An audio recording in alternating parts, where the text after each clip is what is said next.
there a writing craft book on your bedside table? Has it been there for a while?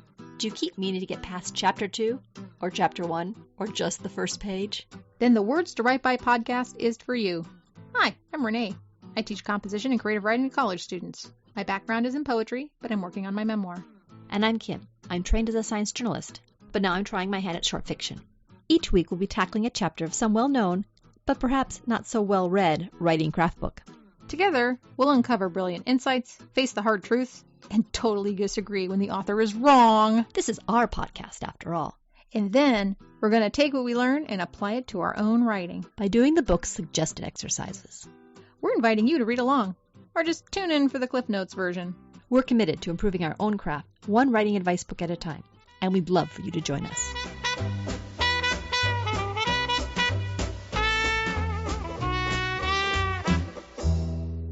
Hello, Words to Write By listeners. Hello. How you doing today? I guess they can't really reply, can they? No. That's all right. Anyway, today is a big, big day. As you probably know from our last podcast, we are starting a new book. And the new book is called Writing the Memoir by Judith Barrington. Yes, so for our memoir writing listeners, this will be a nice treat for you. And for our fiction writers, know that fiction and memoir are kind of similar. So don't tune out. And just as when we were doing Scene and Structure by Bickham, Renee learned a whole bunch of tricks for her memoir, I'm hoping that by practicing a little memoir writing, I might write my own fiction better. Yeah, hopefully. Cool. And Carrie, my workshop leader, you heard her in a couple of podcasts ago. I've upped my writing game, and I would definitely say that Scene and Structure, I mean, all the books have helped, but Scene and Structure really helped. Like, she was really impressed with how I've improved since I've read that book. So you can give a listen back to those episodes when you got the time. And for now, we're going to move on to our new book by Judith Barrington. So before we get started, who is this person that we are trusting the next 6 months of our writing lives to, or our writing game practice to? A poet. A poet. A poet. So I'm like super excited because she is a poet. She's written one memoir, she's written a book on memoir, and then she's written like 9 poetry books. I think that's awesome, personally. She says in her introduction of this book, Writing the Memoir, she says, my own route to memoir was via poetry. And I wrote, yay. And I think I wrote, sounds like Renee. Yes. I am very happy that we picked this person. I did some research on her. You can go to her website, and she has her bio. And I figured I'd just read a few snippets to give you a background on who this lovely writer is. Judith Barrington was born in England, and she made her home in Portland, Oregon, and since then she spends time in Europe doing reading and workshops. Oh, sorry, I said 9 poetry. She's the author of 5 poetry collections, 2 chapbooks, a prize-winning memoir, and a text on literary memoir. She's won the Lambda Award for memoir, and she was a finalist in the Penn Martha Albrand Award for the art of the memoir. And what's her memoir about? I'm glad you asked. Ooh, look, we've published in the same literary magazine. I feel like a celebrity. So she wrote a memoir called Life Saving. Here's a description of her book on Goodreads. In 1963, when poet Barrington was 19, an event sliced her life in 2. The cruise ship Laconia departed Southampton, England, with her parents aboard. 3 days later, north of Madeira, a fire broke out, and 131 passengers, including her parents, were left stranded without lifeboats and drowned. Wow. So it starts with a shocking event. Barrington recalls the 3 years that followed this incident, in which she fled to a small town in southern Spain. Her book doubles as the lesbian coming out story of a young woman who must resolve her fractured relationship with her parents. Flashbacks to a lonely childhood in which she couldn't connect with either parents, politically despised her pig-headed father, give way to a future in which Barrington is finally able to achieve a degree of resolution about her loss. Sounds like I need to read this book because it sounds very much like what I wrote. Anyway, there you go. She also talks a bit about Spain under Franco in lush detail and solid philosophical insight into the tragedy that changed her life. So it's got a little of everything. It's got a coming-of-age story. It's got a grief story. It's got a redemption story. And it's got a little bit of history about Spain. So it actually kind of mixes quite a bit of different memoir genres and tropes. Which is good. If you're going to write a book about how to write the memoir and you've written one memoir, it should cover a whole bunch. Right. I will say that I tried to look up her poetry online. She's an older poet, so maybe that has something to do with it. But she was not in Poets.org, Academy of American Poets, nor was she in the Poetry Foundation. And I find that extremely upsetting. So if a poet is somehow connected with those websites, they need to get their act together and put this woman on that freaking website. She's got lots of poetry. She's won lots of awards. Why is she not on that website? I don't know. Anyway, shame on you, Academy of American Poets and Poetry Foundation. You have opinions today, Renee. I do, damn it. Well, that's part of what's going to happen, right, later, is we're going to talk about judgment, which I think is very interesting. But we'll get to it. Anyway, Kim, would you like to say anything before we get started? So we're going to briefly go over the introduction, and then we're going to jump to the first chapter. The introduction starts off with an event in 1920 when there was the first meeting of the Memoir Club with Virginia Woolf. And there's a little history and all that. And I think I'm just going to go to the quotes. I like this one. As soon as I started to write about my own life, I understood that to speak honestly about family and community is to step way out of line, to risk accusations of betrayal, and to shoulder the burden of being the one who blows the whistle on the myths that families and communities create to protect themselves from painful truths. Damn. She's got some really, really good quotes in here. I wrote so many down. She talks about the feminist movement, active in the early feminist movement and shaped by the consciousness raising that insisted on scrupulously examined lives. I was challenged in my 20s to take a second look and then a third and a fourth one at the facts of my life. Yeah. So I think we picked a good book. I think we're in capable hands here.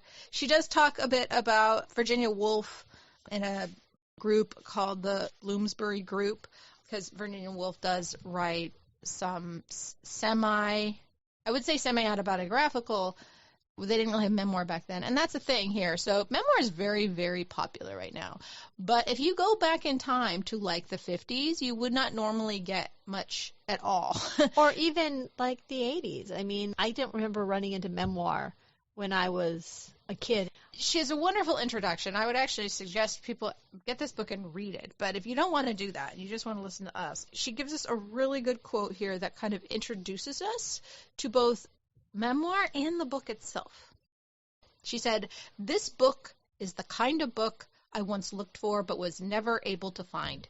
It opens up the conversations about memoir I wish I'd had when I was starting out and addresses the nuts and bolts questions that pertain to the memoir genre, as well as some others that apply more generally to prose writing." Bam. Thank you, Judith Barrington. I need this book. And also another thing is that whenever we start a new book, we try to pick a book that's different than what we had before. And there's definitely, I think, a little more structure to this book than our previous book, including the fact that there are exercises at the end of each chapter. Yes, very good exercises, I might add. So far, I am a fan, but you know what happens, dear listener, as we continue through these books, it sometimes suffers from the diminishing returns of the writing craft book. I'm not sure if this one will, but we're going to find out. So far, I'm very excited. First chapter, definitely very good. The first chapter is called What is Memoir? She goes into the history a little bit. She talks about how the term memoir is used to describe something closer to autobiography than essay-like literary memoir. She doesn't mention Stop Time, but that's a big one. This a guy named Frank Conroy wrote a book in the 1970s. That's not the first memoir, technically. Like St. Augustine, I guess, could have had the first memoir. But that one is the one that pushed memoir into the mainstream. And then, you know, you got the Wolf Brothers and then Mary Carr in the 90s. And then now it's like everyone's freaking writing a memoir. Everyone's writing a memoir, which is why we decided to do it for the podcast. Yep. Okay, so she talks about memoir versus autobiography, and I didn't really have a good idea of what the difference between those two were. I thought they were more interchangeable until I got to know you and learned more about what memoirs were. Here she talks about the difference between an autobiography and a memoir, and I'm sure you've addressed this question quite a bit. Yeah, it's pretty simple. An autobiography is like a person's whole life. Like, you're old, and I was born in blah, blah, blah, blah, blah, and then, you go to, near your death. Or, I guess a biography would be after you're dead, right? Right, somebody else writes it. But there's probably more in common with a biography and an autobiography than there is with a memoir, because a memoir is a slice. Yes. Slice of life, very theme-driven. It's not a whole life. I mean, it could be 2 weeks. It could be one experience. The one that comes to mind is Orange is the New Black. I mean, yes, it's a Netflix series, but it was started as a memoir. It's just a memoir about this woman, Piper, who ends up getting in trouble years after she did a federal crime and smuggled drugs through whatever. And then she ends up going to prison for it. And then she's there for just a year. She just writes about that. They got that many seasons out of 1 year?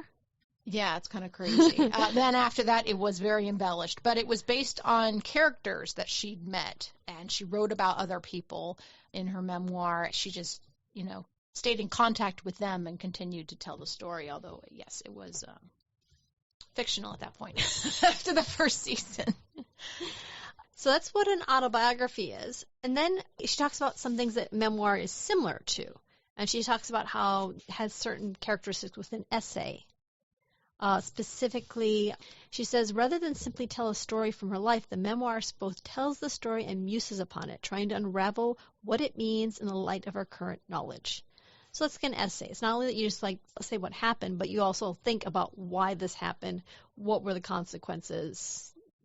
It's more contemplative than just simply an autobiography, which would be like stating, I did this, I did this, I did this. Right. It's kind of like the journey within the mind of how you're coming up with conclusions and stuff. And then the other thing that she says it's a bit like is like fiction writing. She says, moving both backwards and forwards in time, recreating believable dialogue, switching back and forth between a scene and a summary, scene and sequel, and controlling the pace and tension of the story. The memoir keeps her readers engaged by being an adept storyteller. Yep. It's like a hybrid, she says. Mm-hmm. Yeah, totally. I mean, you got to do all those things. You got to know how to get into a scene. You know how to get out of a scene. You have to put sequels in there, like from scene and structure. You have to have good dialogue. You're balancing a lot of fictional elements in order to tell a good story. That's the thing, too. You can't just write the story as it happened because it's not going to be interesting. One thing she talks about is it being believable. That's one of the big difference between fiction and memoir is that we're pulling from our lives and you're limited to what you can talk about in your life. Whereas in fiction, you're limited to how believable you can make everything. Right. But I would say that rule also applies to memoir because even if something happened, if it seems unbelievable to a reader, they're just going to tune out. Right. But on the other hand, we like it going up to the edge. We like the memoir that's like just beyond what's believable or just at the very edge. Can you believe this actually happened to this person?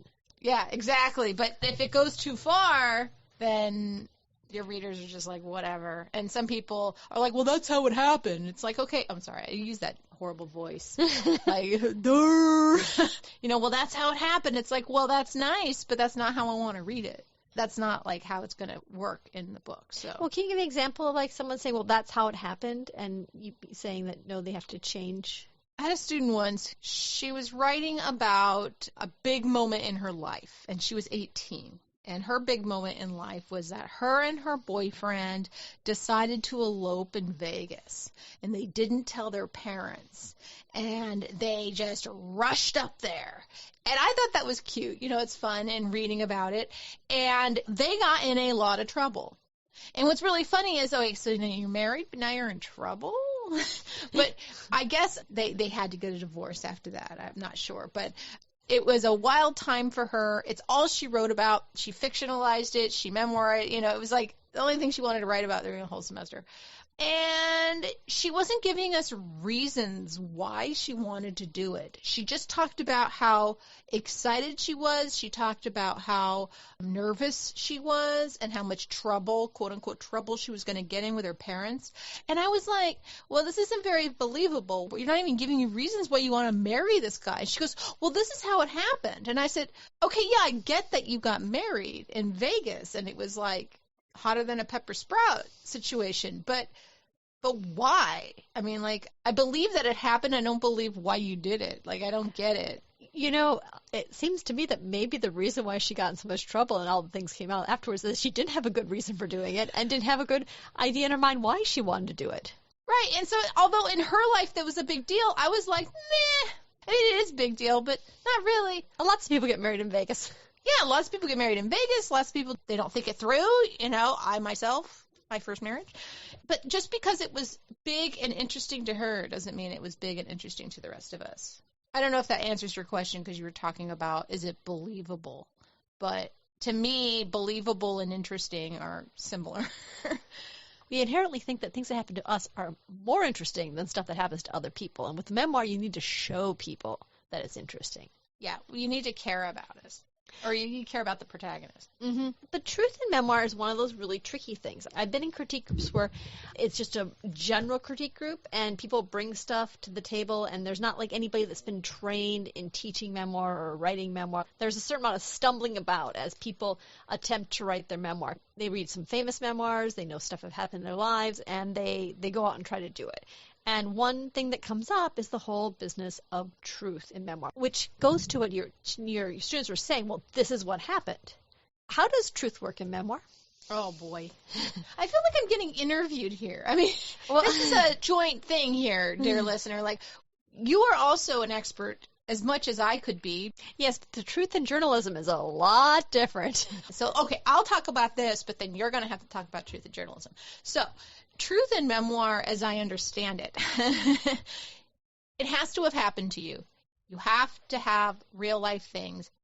But you have to understand that when someone's writing about a conversation and it's in quotes, that conversation has been crafted because nobody remembers conversations exactly as they happened. Right. Maybe it was 10 years ago and you know this story happened. You know your mother said that thing, but what was the conversation leading up to it? And you know one was there. But what about the thoughts you had? It used to trip me up when I first started writing my memoir. You know, people would be like, well, what was Kid Renee thinking? And I'm like, I don't know. And I had to figure it out. And now if I went back in time and I said, hey, little girl Renee, were you thinking that when this happened? I don't know what she would say necessarily. I don't know. You know, but it's like you have to dig deep. And sometimes some people composite characters, just like as Jocelyn was saying, sometimes you just remove a brother from a book.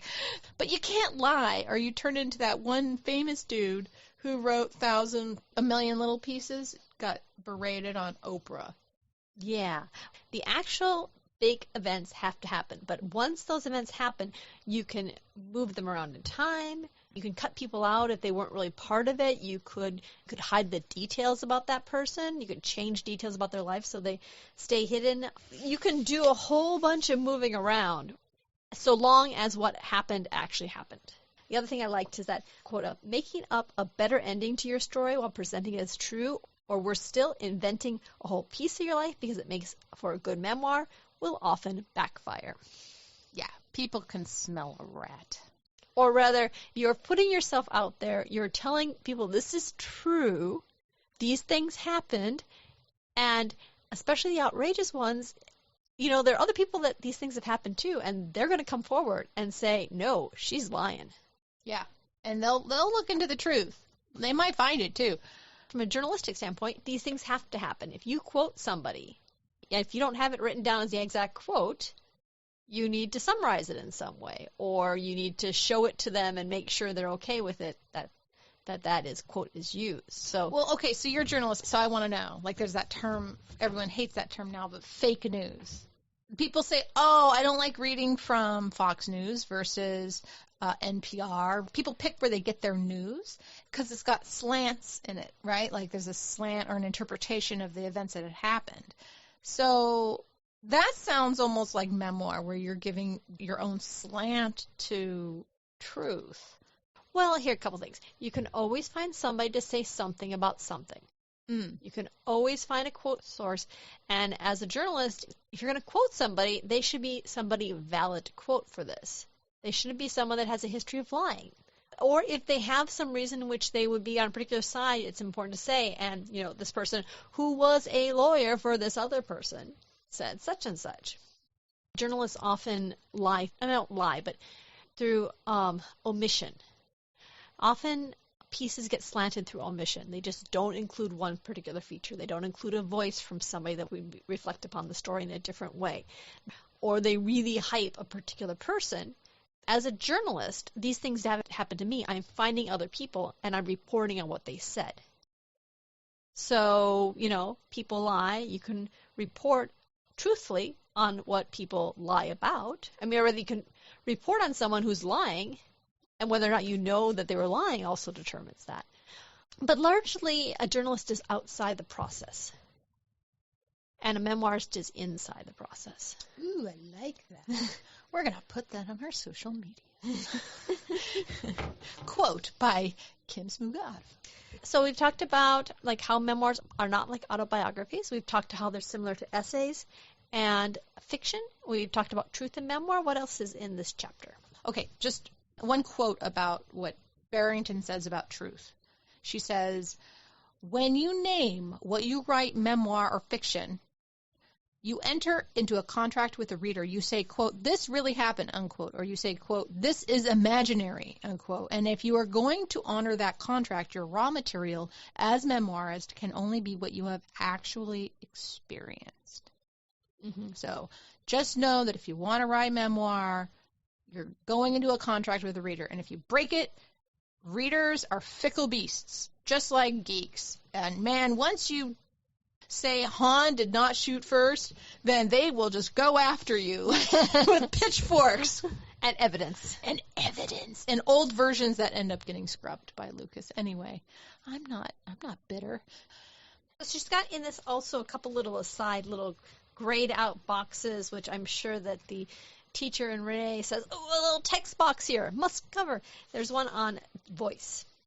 Yes, and she puts in a quote here by Barbara Drake that says, voice is the medium and instrument of poetry, whether that poetry is spoken aloud or read silently.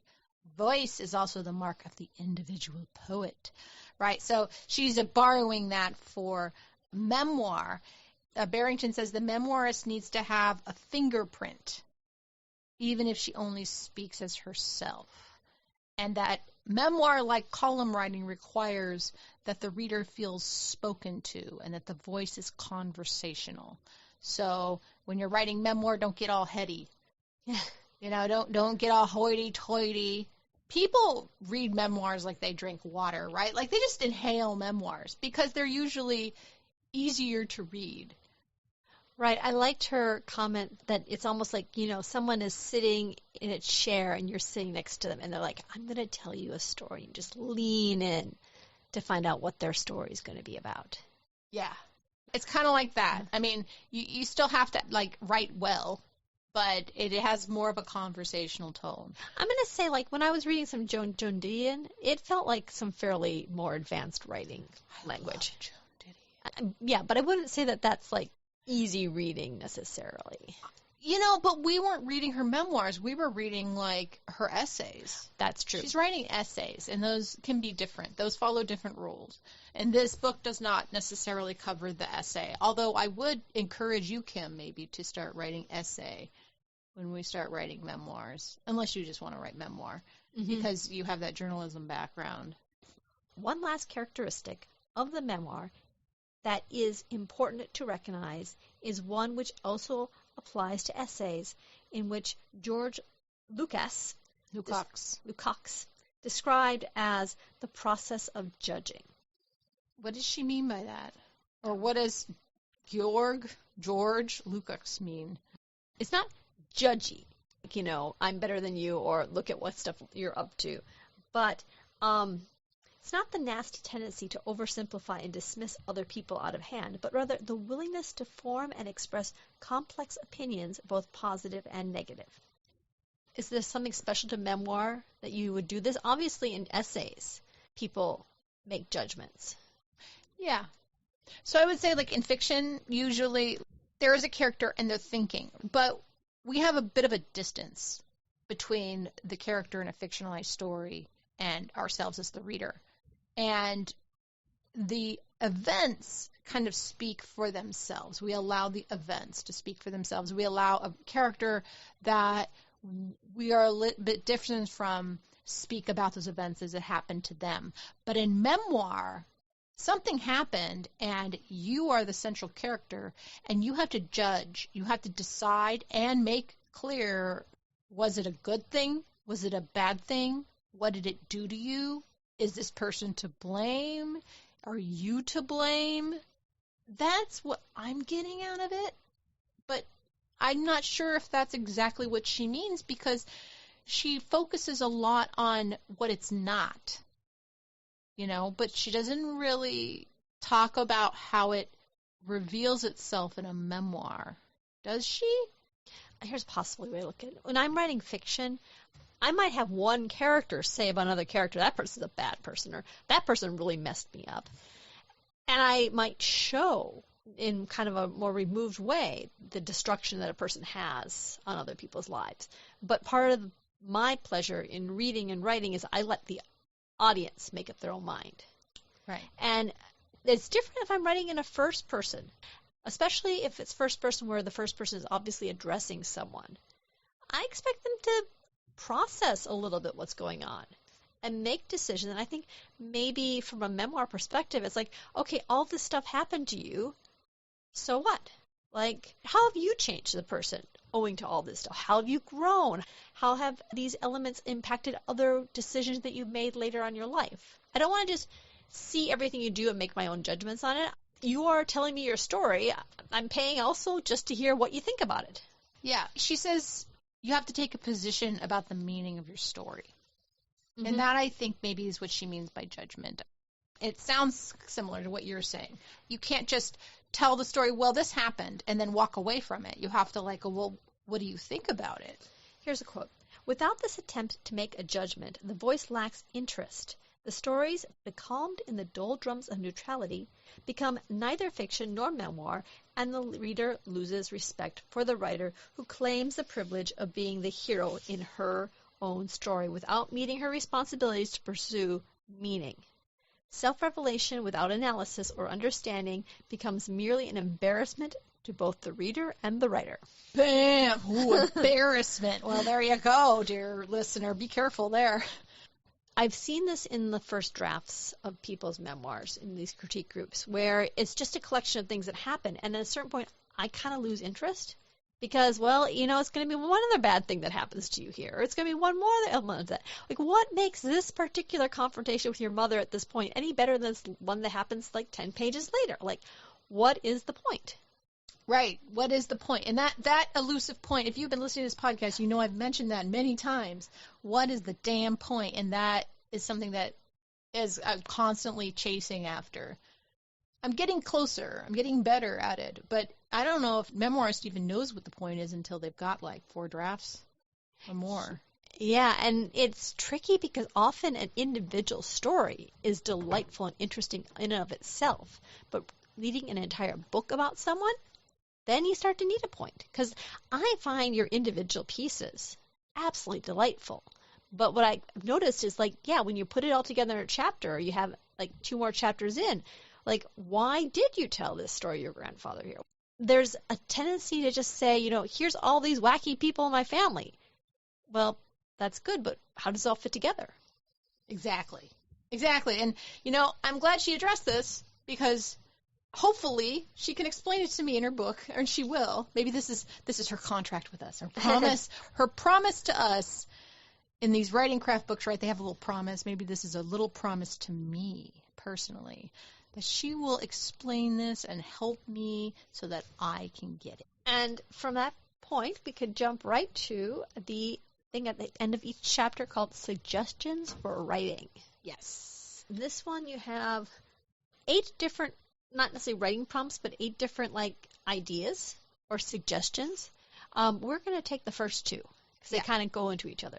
Yeah, they all kind of riff off each other. Like, for example, in the third one, it says, you look at your work from the second prompt. It's like for you to do number 3, it would require you to do number 2. And even the last one says pick number 6 or 7 and talk to your friend about it. It's like, okay, well, that would require you to get all the way to 6 and 7, which probably means you have to do number 1 and then 2 and then 3 to get that far. Which makes me suspect that if other chapters are like this, we will probably be doing a lot of number 1 and number 2 prompts. Yeah. So, number 1. Think of a family story you have been told or have heard told many times. Make notes about it and decide what the theme of the story is. Then write down the story succinctly. Do not stray from the theme and do not explain to the people who the people in the story are. Do not give background information, which is actually nice. So one of the prompts I always have with writing prompts is I want to get to this scene, but this person's needs at least 3 paragraphs of backstory to kind of work to that point. So this is nice. It's we don't worry about backstory. We don't worry about. So if I talk about Uncle Stan or something, right? Do I just not say Uncle Stan? Well, you can say Uncle Stan, but I don't have to give background. But you don't have to say my mother's brother. Okay. Who came to visit us from Nevada that one day back when I was 11 years old and, thought that smoking was cool. So that's the first part of it. And then the second part is imagine you're talking to a close and trusted friend. But we don't need to imagine because we'll workshop this together. Write down your thoughts about the story from number 1 above as if talking over with that friend, assuming that she has already heard the story. Do you think it is true as told? What was left out so that everybody could feel comfortable with it being a family story? What does it say about the people involved, and what does it say about you? So I think the idea here is we're not really writing memoir at this point. We're taking a well-known family story, and then we're going to look at what's underneath it, what isn't said. So the first part is to write down a succinct story, and then we'll send it to each other. And then we'll write something more for the discussion about what we think is true, what was left out, all these other questions. So we'll have an actual one piece of writing, and then we'll have a whole bunch of notes to discuss. We'll just ask it on the podcast. What do you think? Do you think it is true as told? We'll read it, then ask the questions, and then they could just answer right on the air. Yep, sounds good. And now, on to our activity. Okay, so we're going to have Renee do hers first, and then we'll save mine for the bonus podcast. We could start off by reading the activity, or do you want to tell us a bit about it first? I'm kind of itching to talk about it a little bit first before I read this. Okay, let's do that. So I had to write it 4 times because the prompt was deceptive. And I kept reading the prompt and realizing I was breaking the prompt every time. So what was it that you were breaking the prompt? Because it's just, think about a family story you have told or have heard told many times. Oh, so I broke it again. I did break it. I didn't actually follow the prompt. This story is not really told. This is just a memory I have. It's a very poignant story that I remember a lot, but it was never told. God damn it. So I tried doing this. So okay.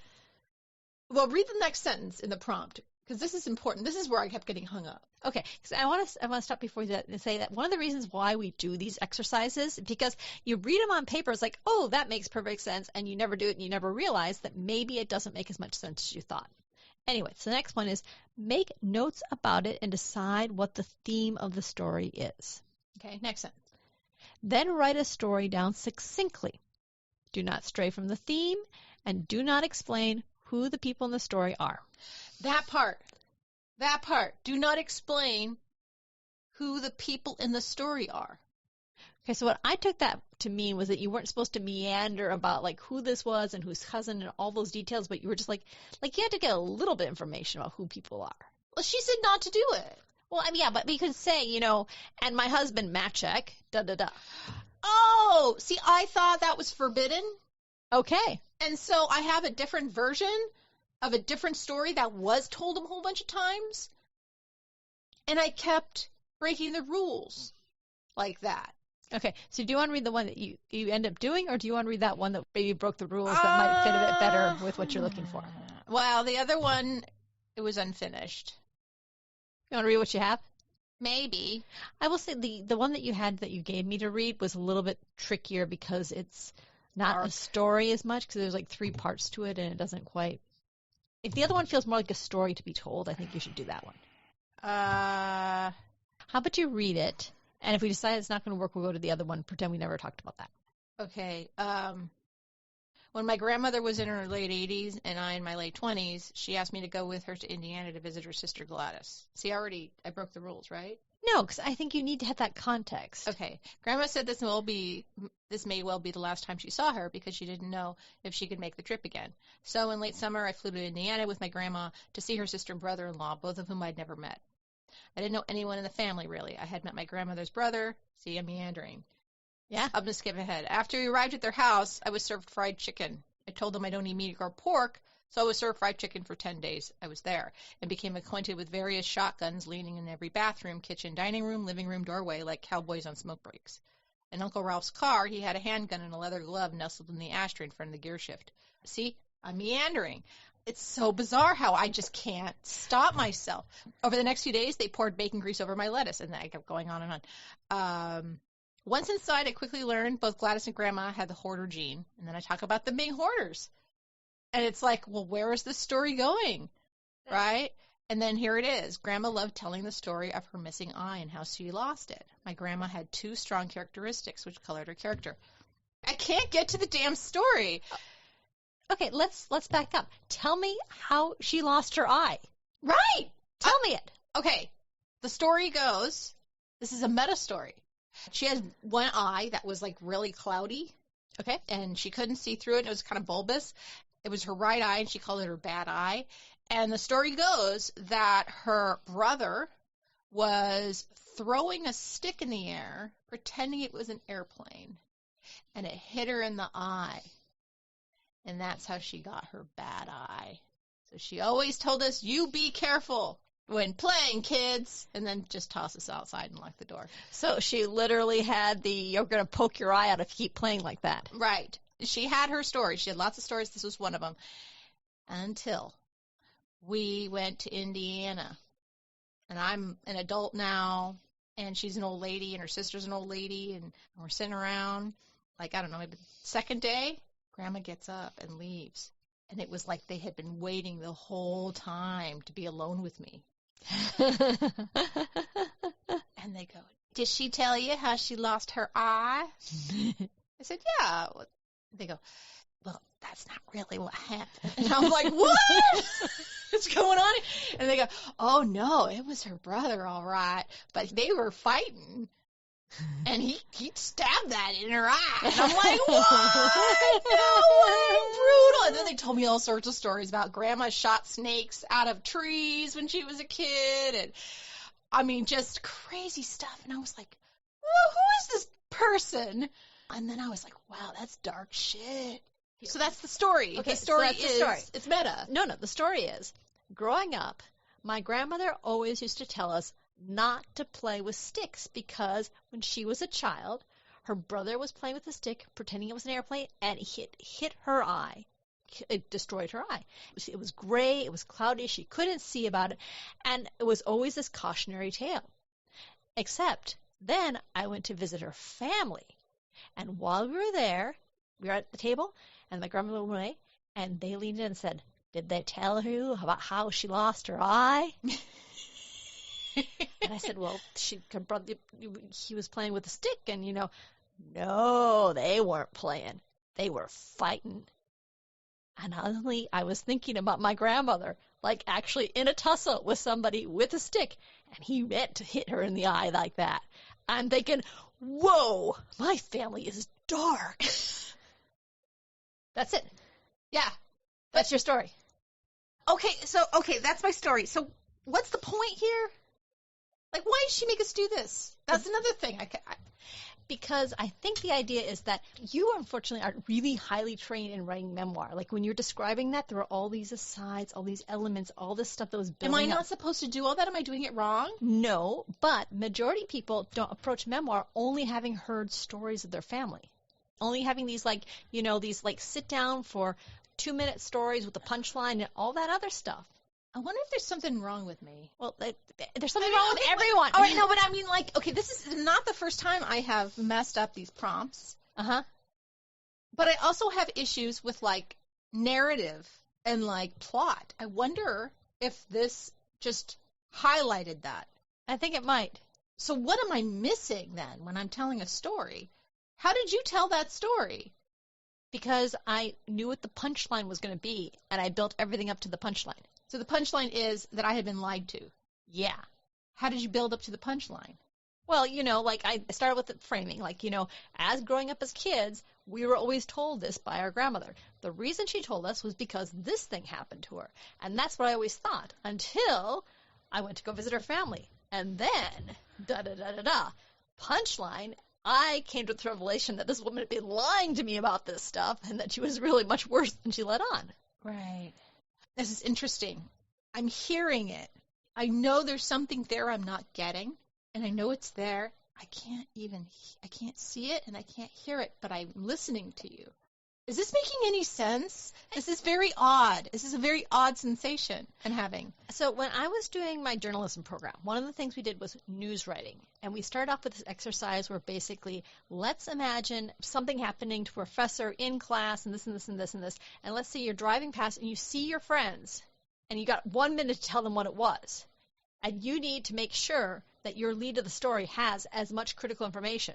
Like, you know, when it happened, where it happened. So there's that kind of gunshot technique of giving information that journalism teaches you to do.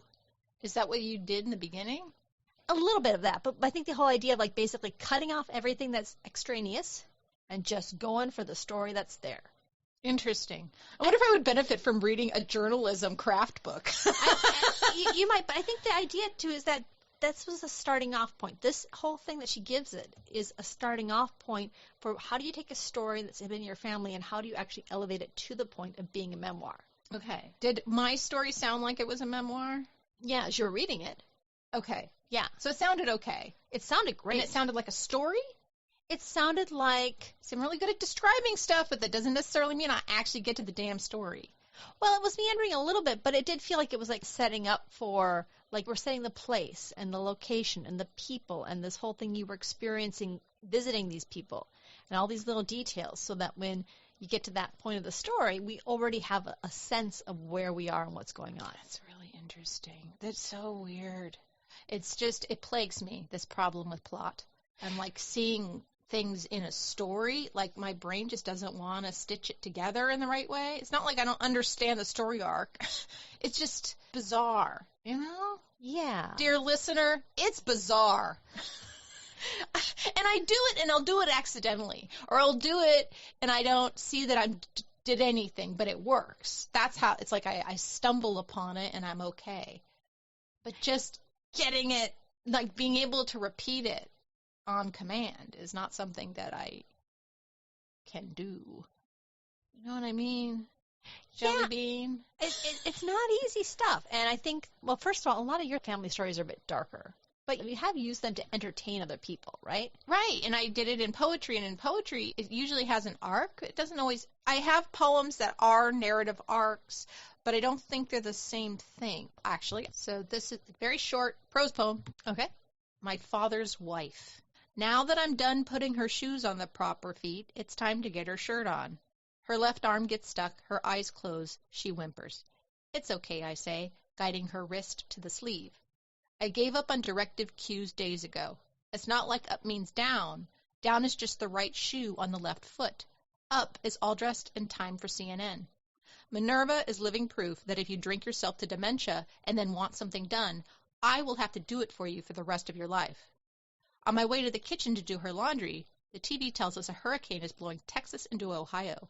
I'm so glad I live in California. Why don't people evacuate when they have the chance? I love you, Minerva says. Still not a story, but it captures a lot of elements. It's not a story. That's a story. I mean, if it was a story, then after you got her dressed, then something would happen. What you did was you segued into an observation that is actually, you're thinking one thing, but you're actually observing what you're doing too. Yeah. People being in a situation where they shouldn't and just not getting themselves out of it. Right. But then in the end, she's like, well, I love you. It's like, I'm not being appreciated, but then apparently I was, even though she probably didn't even know what she was saying. I think what would make that a story is then for you to sit back and say, oh, I guess maybe she does appreciate me. Or maybe this is the reason why people stay in these things, for a bit of hope that they're actually making a difference. Do you think that's what makes that a poem and not a story? I think it's beautiful, and I think it really captures something. But I'm not quite sure if you were sitting around telling somebody, you'd tell them the story that way.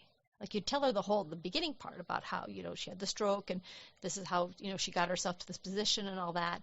But you wouldn't have said, and then I saw the TV that was talking about this and it made me think.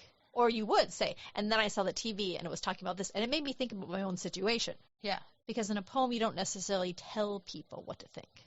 Right. But isn't that the difference between showing and telling? A showing is showing the story. You don't tell people, except that here we're telling a story. It's like it's impossible for me to tell a damn story. I can't tell. I'm not a teller. Well, let's go and just... Okay, let's go to the questions. Yeah. Let's go to the questions. Do you think it is true as told? Yeah.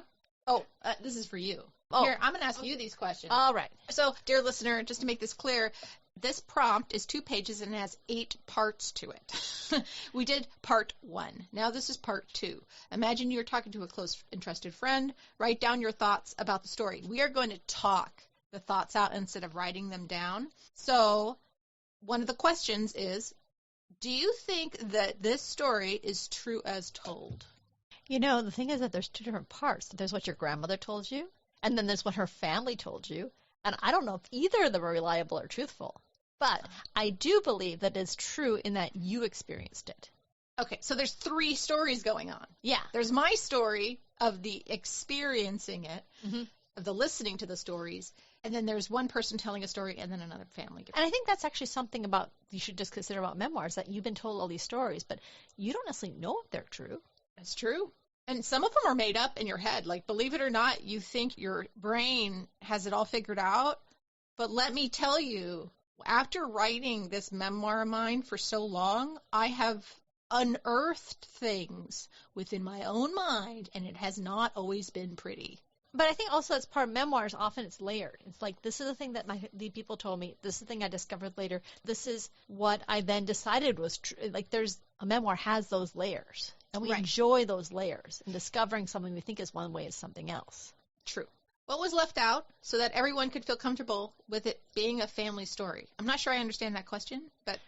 It's all those stuff you cut out. You don't actually want to embarrass somebody too fully. Like, you're telling a story, and maybe this particular family member was a bit meaner than all that, but you kind of gently massage it a little bit.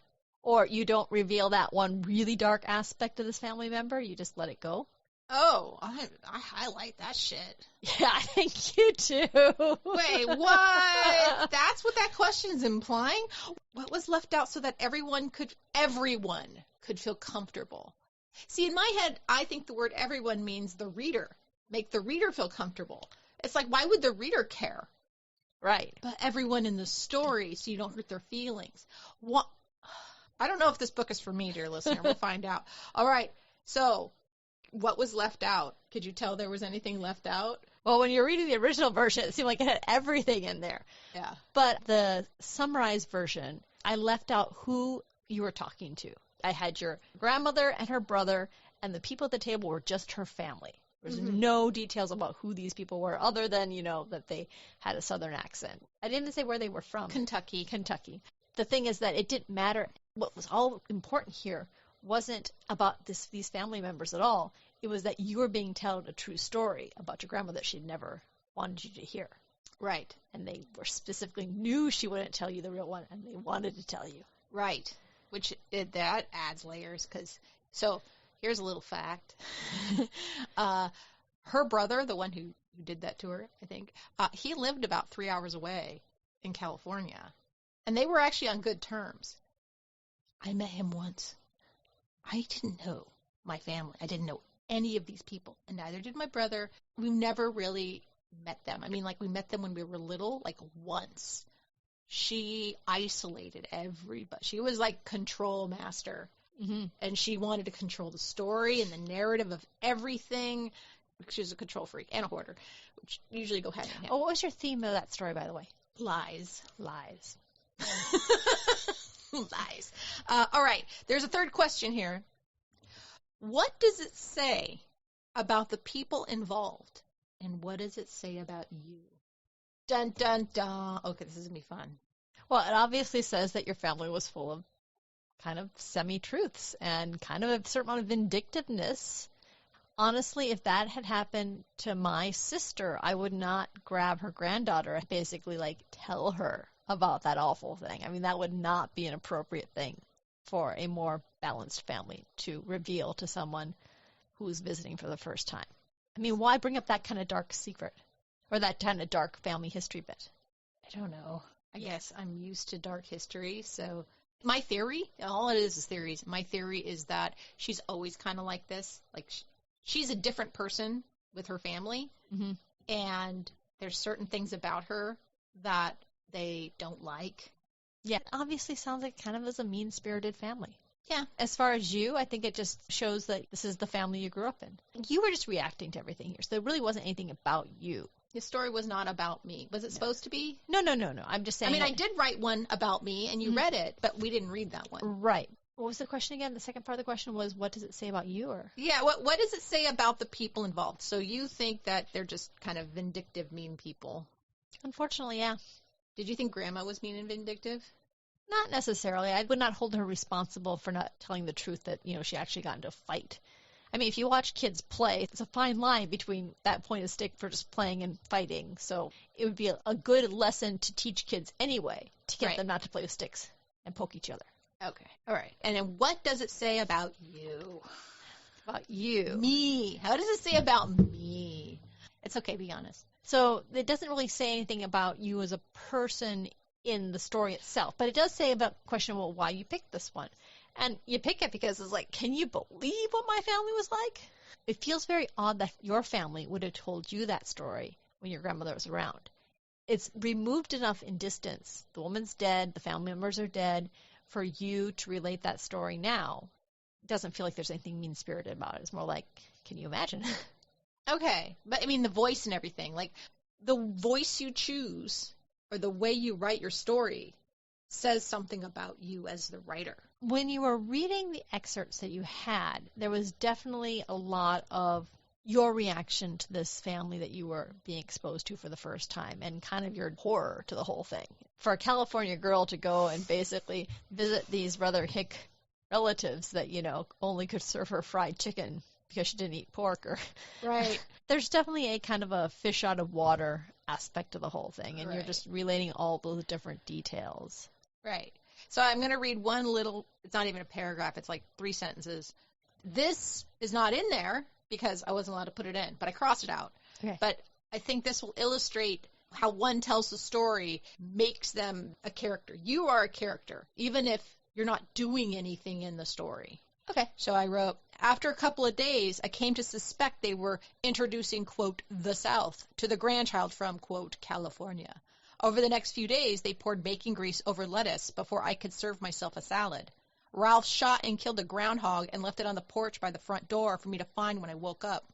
I was poured a tiny glass of white lightning, i.e. moonshine, which lived in a locked desk drawer. Like, that would reveal something about me as the protagonist. That you're more naive, that you weren't. Well, that I knew what was up, and I'm just kind of like, You know. There's other ones about, like, I quickly learned both Gladys and Grandma had the hoarder gene. I could tell Gladys had a thing for Tupperware. Plastic in various shades of ancient were stacked in piles, taking up every spot on her kitchen counter. Ralph took me aside once while the ladies toured their gigantic motorhome and asked, Jane does it too, doesn't she? The collectin'? Yeah, she's a hoarder. It's pretty bad. He shook his head, closing his eyes briefly as if Gladys's mountain of Tupperware flashing before his eyes. So clearly I'm I think it's funny, right? You think it's funny. Mm-hmm. So I'm adding humor to these, like, layers. But what does that say about me? Those sentences, does that reveal anything about me as a protagonist? It seems to me that you and what was Ralph are having a moment when you're both kind of commiserating about this particular quality these people in your lives have. Right. So I guess what I'm trying to get at is I don't think I'm a nice narrator. That part actually sounded kind of nice. What? That you both are commiserating kindly about these women that have this habit of, like, collecting stuff, and there's kind of a, like, yep, it's rough, that's how they are. Yep, that's the case. Okay. Maybe I'm hard on myself. I feel like I'm kind of a jerk when I write, and I'm okay with that. But I guess maybe I'm not as bad as I thought. Yeah, I don't know. And my issue here with that revealing is that I write fiction. And when I write fiction, I reveal a hell of a lot of stuff in little asides. They're very deliberate things. And it's because I'm writing fiction that I can do that sort of thing. Like I set up a memory or a scene or something specifically to show this character is good in a crisis situation, or this character is secretly thinking these other things about people, but it's very positive on the face. But that's a scene that's written and set. And here you're trying to take an established scene and have it show aspect. I mean, it's not as easy to slot it in. Yeah. So do you think if I turn this in as Judith Barrington, she's teaching a class, right? Let's imagine she's teaching a class. She does do workshops, by the way. You can go on her website. Would she, what comments would I get back? She would say, "This is beautiful writing, Renee. This is so detailed and so fantastic, and I don't think you need this class. I think you should be in the advanced level, not the beginner level here." No. Because you are writing at I think that this exercise is to basically start people that want to write a story about themselves and have never done it before. So you're stepping back, you're saying, okay, you want to write your memoir, let's start by a story that you've heard a bunch or you've told a bunch, and then we're going to build it up. So it's interesting, though, because maybe I should go to the advanced class, because there's something about this that I am having a very hard time doing. I suppose. I mean, I don't know. That might be a bit much for this exercise. But it seems to me that the set of prompts is basically designed to take a short family story and to elevate it to something like what you're writing there. Okay, I wish she would have said that. I wish the point of the assignment was written in a little paragraph in the beginning before we get to the prompts. She would have said, okay, so since you've never probably written a memoir, let's start with something really simple. I just want you to think about a family story. Imagine that you're telling it to somebody else in a situation and you don't want all the details. How would you write it down? That's what I want! That's what I want! I wanted that! Okay, so if you happen to get this book and you read this book and you want to do the prompt, that's what the first prompt is. Yes, that is the first prompter, listener/writer. Okay. Yeah, I'm very curious. You can go to our website and email us and let us know what you think about this prompt. Am I going crazy or what? You can check out our bonus podcast and see how I did this, and I think I was followed the prompt a little bit more. But Kim always follows the prompt. She's so good at that. I used to work in a lab.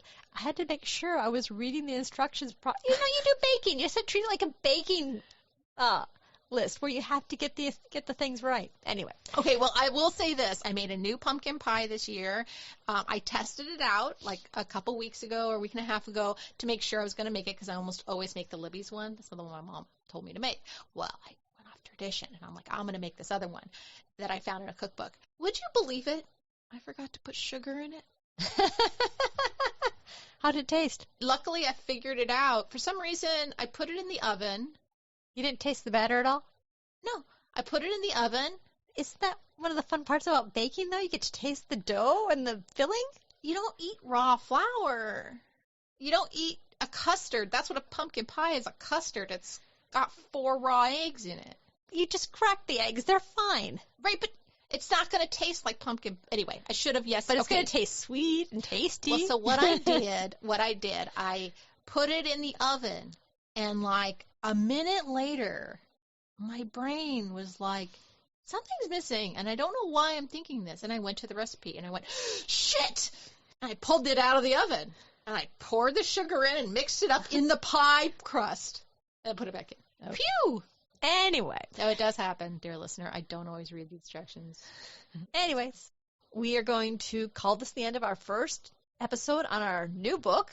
And if you want to find out how my exercise went, you can check out our bonus podcast on our Patreon site. And if you subscribe for like $3 a month, you get access to more attempts of us doing writing prompt exercises and learning from our mistakes. So you don't have to. So anyway, we'd love if you subscribed, or if you are enjoying this podcast, to leave us a review on Apple Podcasts or wherever you listen to podcasts. That really helps. And we will see you in a couple weeks' time. Couple weeks. Okay, bye-bye. Bye. Words to Write By is produced by Renee Nelson and Kim Smiga-Otto. Our theme music is Roll Back the Carpet by Cool Cat Music. Have a great day.